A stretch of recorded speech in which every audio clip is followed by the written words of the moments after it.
যদি তাদের মুখের ইসলামটা মানবিক হতো তাহলে কোনদিন দশটি জুলুসে রেলের ভিতরে 85 বছরের মুরব্বীরে পাথর মাইরা রক্ত লাল করতে পারত না। যদি এদের মুখের ইসলামটা মানবিক হতো কোনদিন ছোট ছোট বাচ্চারা গায়ের মধ্যে আগুন ধরায় দিতে পারত না। এদের মুখের ইসলামটা যদি মানবিক হতো কোনদিন একজন মাদ্রাসা মসজিদের ইমামের গায়ের মধ্যে রক্তাক্ত করতে পারত না। ঠিক না বলা? আমরা মনে মনে ভাবছিলাম এই বুঝি বাংলাদেশে একটা সুযোগ আসছে, হয়তো আমরা বোঝাইয়া তারা নিব, নাইলে তারা বুঝ যাইব। আর সব আলেমরা একসাথে মিল্লা বুঝি দেশের মধ্যে একটা প্রেমের পতাকা ওরামু। দিল না রে, দিল না। এইরকম মসজিদ আক্রমণ করলে আর এইভাবে যদি মেসেজ দিতে থাকেন বাইরে বাইরে কিলাকিলি, পাবলিক মনে করবে হুজুররা আসলে বেশি বালা না। কথা কম ঠিক না? এইভাবে যদি কামরা কামরি করেন আলেমদের স্বপ্ন পূরণ হবে না। এই জন্য যুবক ঈদ মিলাদুন নবী সাল্লাল্লাহু আলাইহি সাল্লামের মাহফিলে হাজার হাজার মানুষ যারা আনন্দের সাথে এসেছেন, এটার নামই হলো ঈদ। যুবক ভাইরা আমার, আল্লাহ রাব্বুল আলামিন কোরআনুল কারীমের মধ্যে বলেছেন, একটা কথা মনে রাখবেন, অনেকে বাংলার জমিনে বলেন ঈদুল ফিতর আর ঈদুল আজহা ছাড়া কোনো ঈদ নাই।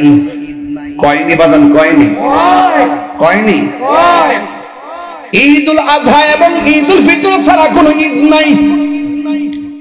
আমি তাদেরকে বলতে চাই, আপনাদের অন্তরের ভিতরে নবীর মহব্বত নাই। নবীর মহব্বত যদি থাকতো তাইলে কোনদিন নবীর হাদিস মুবারককে অস্বীকার করতেন না। মান কাযিবা আলাইয়া মুতাআম্মিদান ফালিয়াতাবাওয়া মাকআদাহু মিনান নার। যেই ব্যক্তি নবীর উপরে মিথ্যা বানায়, মিথ্যা কথা বলে বলে হাদিস বানায় বানায় বলে, সে যেন তার ঠিকানাটাকে জাহান্নামের মধ্যে করে নিল।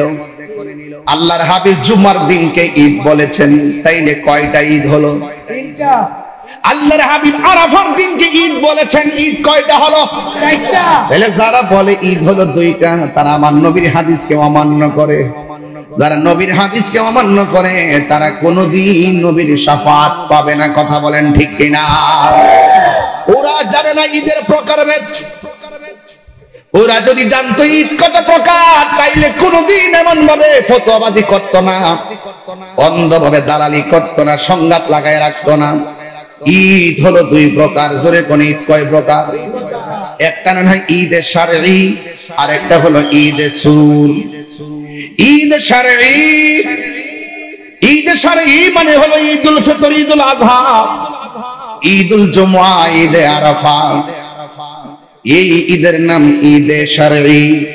ঈদে শারঈ হলো হাদিস দ্বারা প্রমাণ, আর ঈদে সুরুর, ওই ঈদে সুরুর হলো কোরআন দিয়া প্রমাণ। জোরে কন্যা সুবহানাল্লাহ। ঈদে সুরুরটা কোরআন দিয়া প্রমাণ কেমনে শুনেন। আল্লাহ রাব কি কোরআনের মধ্যে কি ঈদুল ফিতরের কথা আছে নাকি? এই কোরআনের মধ্যে ঈদুল আযহা আছে নাকি? বুঝতে না, ওয়াজ তো অনেক কঠিন। ঈদে সুরুর, ঈদে শরীফ, ঈদে সুরুর হলো কোরআন দিয়ে প্রমাণ। আল্লাহ বলছেন, কুল বিফাদলিল্লাহি ওয়া বিরহমাতিহি ফাবিযালিকা ফালইফরাহু হুয়া খায়রুম মিম্মা ইয়াজমাউন।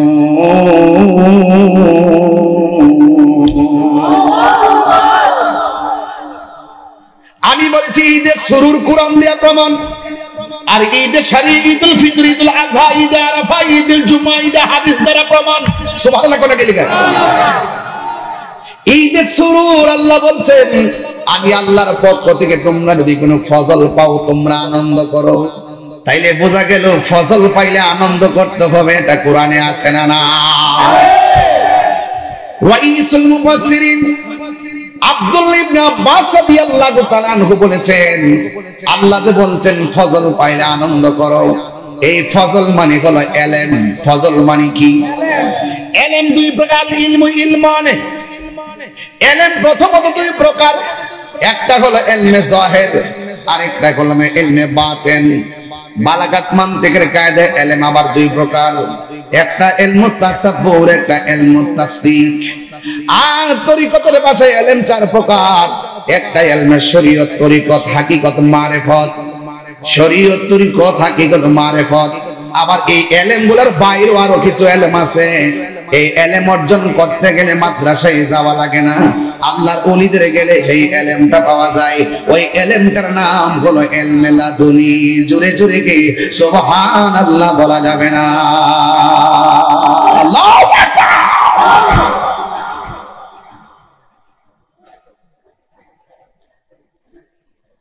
এরপর আরেক তাফসীরের মধ্যে এসেছে আল্লাহ যে বলছে ফজল পাইলে আনন্দ করো, এই ফজল মানে হলো কোরআন। এখন আপনারা হাজীগঞ্জের মানুষ বলেন কোরআন পাই আমরা খুশি না বেজার? আর জোরে কোন খুশি না বেজার?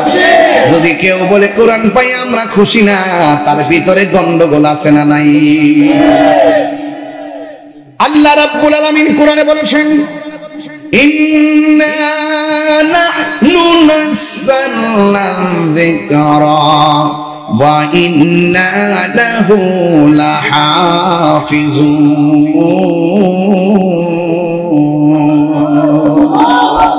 আল্লাহ রাব্বুল আলামিন বলেন নিশ্চয় আমি কোরআনকে নাজিল করেছি, কোরআনকে হেফাজতের দায়িত্ব আমি আল্লাহ কাউরে দেই নাই। জবানটা খুলে বলুন কোরআন হেফাজতের মালিক কে? এই কোরআন আপনারা হাজীগঞ্জের কোরআন যদি কাঠের ভিতরে বইরা নদীর মধ্যে ভাসায়া দেন, কোরআনের একটা জেরের অসুবিধা হবে না, জবরের অসুবিধা হবে না। কারণ এই কোরআনের বাড়ি বাংলাদেশের কোন প্রেসকে আল্লাহ দেয় না। জবানটা খুলে বলুন কোরআন হেফাজতের মালিক কে?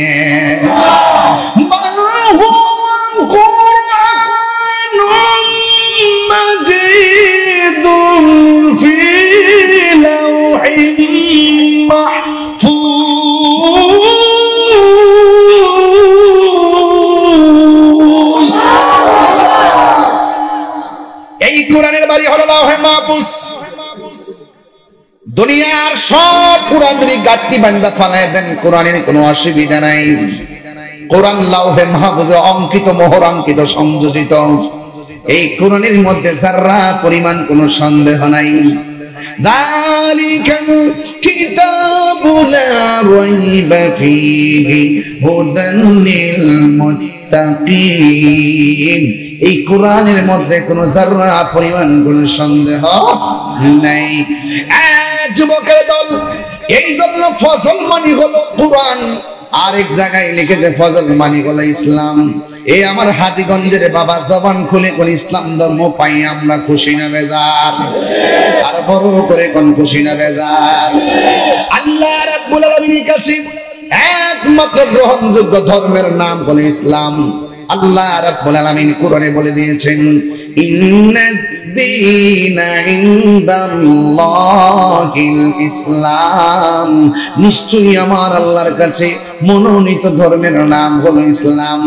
এই জন্য শুধুমাত্র মুখে দাঁড়িয়ে রাখলেই মুসলমান হওয়া যায় না, মাথার মধ্যে পাগড়ি লাগাইলেই মুসলমান হওয়া যায় না। রাসূল মুসলমানের সংজ্ঞা দিয়েছেন এভাবে, মান সালিমাল মুসলিমুনা মিন লিসানিহি ওয়া ইয়াদিহি। যার হাত দিয়ে কেউ কষ্ট পায় না, যার মুখের জবানের কথা না দ্বারা কেউ কষ্ট পায় না, সেই মানুষটা হলো মুসলমান। আল্লাহ বলছেন ইয়া আইয়ুহাল্লাযিনা আমানু দুখুলু ফিস সিলমি কাফা। ইসলাম ধর্মে প্রবেশ করবা, পরিপূর্ণভাবে ইসলাম ধর্মে প্রবেশ করো। এই জন্য যুবক ভাইরা আমার, আপনারা জবান খুলে কোন কোরআন পাইয়া আমরা খুশি না বাজার? এই পৃথিবীর মধ্যে একটা মাত্র মহিলা যার নাম হলো খাদিজাতুল কুবরা রাদিয়াল্লাহু তাআলা আনহা। এই পৃথিবীতে একটা মহিলাকে আমার আল্লাহ সালাম দিয়েছেন, যার নাম হলো খাদিজাতুল কুবরা রাদিয়াল্লাহু তাআলা আনহা। আম্মা জান খাদিজাতুল কুবরা রাদিয়াল্লাহু তাআলা আনহা বলতেছেন, যখন আমার নবীর উপরে কোরআনটা নাজিল হলো, আমি দেখলাম নবীর কপাল মোবারকটা ঘাম মোবারক, পসিনা মোবারক চিকচিক করতেছে। সুবহানাল্লাহ বলেন না? এমন পাওয়ারফুল কোরআন আমার নবীর উপরে নাজিল করেছে। আজকে যারা কোরআন কোরআন বলে, কিন্তু কোরআন যার উপরে নাজিল হয়েছে ওই নবীর উপরে অনেকে সমালোচনা করে, আছে না না? আমার পূর্বে আমার বাজান আল্লামা শাইখ আবু সুফিয়ান খান আবিদি আল কাদরি হুজুর আপনাদের অস্থিরতার কারণে কথাটা ভালো করে বলতে পারে নাই। তিনি বলেছিলেন আমার নবী 40 বছরে নবুয়তি পাইয়া নবী হয় নাই। আমার নবী দুনিয়াতে এসেছেন নবী হইয়া, দুনিয়াতে এসেছেন নবী হইয়া, দুনিয়াতে আসার আগেও আমার নবী, আদম হওয়ার আগেও আমার নবী। জোরে জোরে কোন ঠিক কিনা?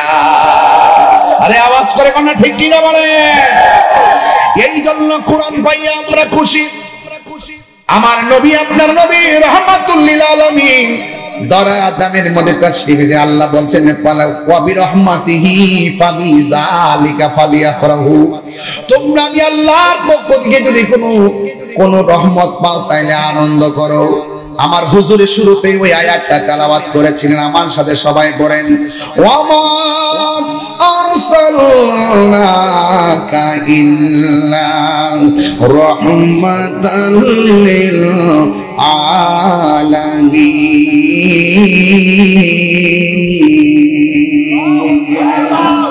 আমার নবী আপনার নবী গোটা জাহানের জন্য রহমত। এই রহমত পাইলে আনন্দ করো। এই ঈদের নাম ঈদে শরীনা, এই ঈদের নাম হলো ঈদে সুরুর। ঈদে সুরুর করতে গেলে ইবাদত লাগে না, ঈদে সুরুর করতে গেলে নামাজ লাগে না, ঈদে সুরুর আদায় করতে গেলে রোজাও লাগে না।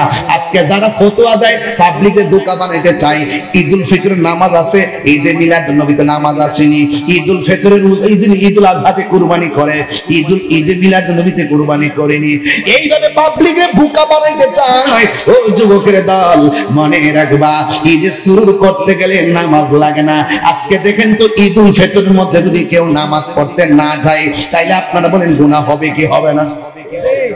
ঈদুল ফিতর না গেলে গুনাহ হবে, ঈদুল আজহাতে না গেলে গুনাহ হবে। দুইটা ঈদ আদায় করা হলো ফরজ, কথা কোন ঠিক কিনা? কেউ যদি মস্ত ঈদগার ময়দানে না যাইয়া ঘরের মধ্যে ঘুমায় থাকে তার আমলনামা গুনাহ লেখা হয়ে যাবে।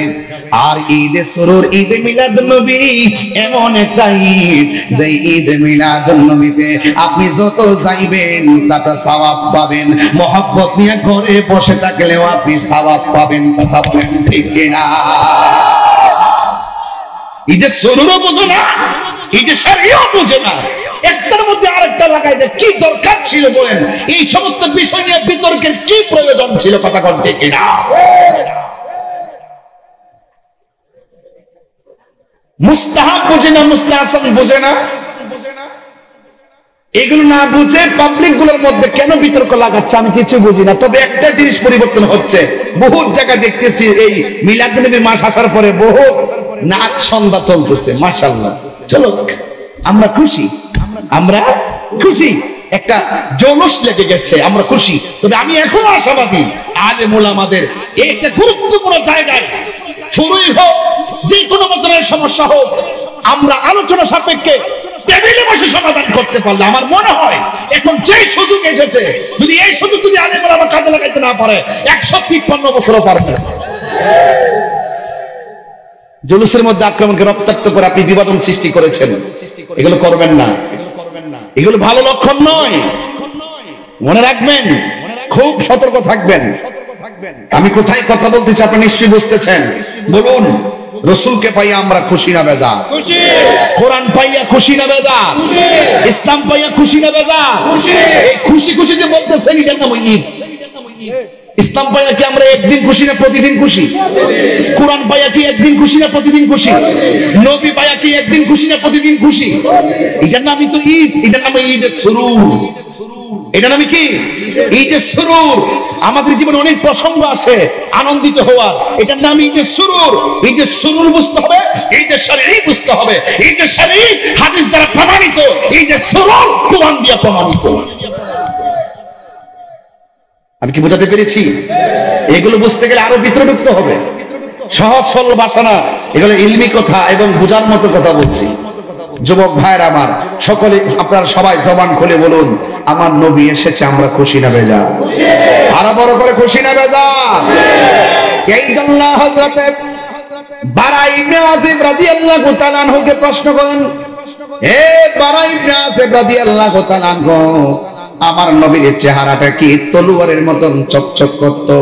তিনি বললেন, না না, আমার নবীর চেহারা তলোয়ারের মতো চকচক করতো না, আমার নবীর চেহারা মোবারক চাঁদের চাইতে আরো সুন্দর। হযরত জাবির ইবনে সামরা রাদিয়াল্লাহু তাআলা আনহু বলেন, আমি একদিন রাতের বেলা নবীর কাছে গেলাম, নবী পাকের কাছে গিয়ে দেখলাম আমার নবী লাল রঙের চাদর পরে তিনি বসে আছেন। আমার নবী যখন চাদর পরে যখন তিনি বসে আছেন, একবার নবীর চেহারা মোবারকের দিকে তাকাইলাম, আর একবার আমি আকাশের জলজল চাঁদের দিকে তাকাইলাম। আমি যখন নবীর চেহারা মোবারকের দিকে তাকাইছি, আবার যখন আকাশের চাঁদের দিকে তাকাইছি, আমি তাকায়া দেখলাম আমার নবীর চাঁদের চাইতে আরো সুন্দর। আম্মা জানা আয়েশা সিদ্দিকা রাদিয়াল্লাহু তাআলা আনহাকে প্রশ্ন করা হয়,